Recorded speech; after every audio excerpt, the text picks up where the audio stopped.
Bienvenue à cette île. Ouais. On est rendu à cette île, toujours sur la côte nord, à 230 km à l'est de Bécomo. Et c'est cool, hein?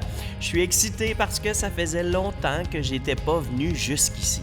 Alors aujourd'hui, on se retrouve juste au-dessus du 50e parallèle, sur le littoral nord du golfe du Saint-Laurent. Cette île, c'est une belle ville. C'est une belle ville d'un peu plus de 25 000 habitants.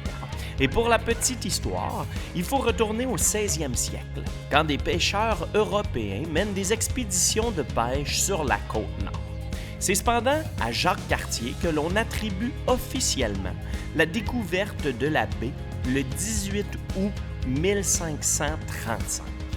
À partir des années 1650, les Français installent plusieurs postes de traite le long du littoral dans le cadre du commerce des fourrures. Mais à ce moment-là, cette île n'était qu'un lieu d'échange et d'évangélisation avec les Amérindiens.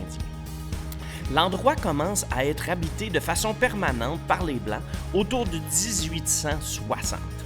Les premières familles sont originaires des îles de la Madeleine et d'ailleurs en Mingalie. Et elles sont attirées par l'abondance des produits de la mer et le havre naturel que présente la baie. C'est avec l'arrivée du 20e siècle que cette île connaît un premier essor économique avec l'installation d'une scierie, une centrale hydroélectrique et une fabrique d'huile de baleine. Un quai est construit en 1911 et un chantier maritime livre ses premiers navires quelques années plus tard. Sinon, ce qui est vraiment crucial, c'est que l'exploitation minière débute dans les années 1940, ce qui propulse l'économie locale.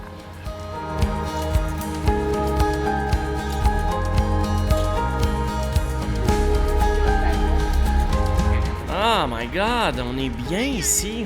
On est bien ici sur le bord de l'eau à marcher près du quai. L'air est frais, l'air est bon. On observe les bateaux tout au loin. On voit les installations de l'aluminerie Alouette au bout de la Pointe-Noire. Et pour le reste, je ne fais que flâner, regarder l'horizon et c'est tout. C'est tout, c'était rapide, j'avais pas plus de temps. Alors, je file. Bye bye.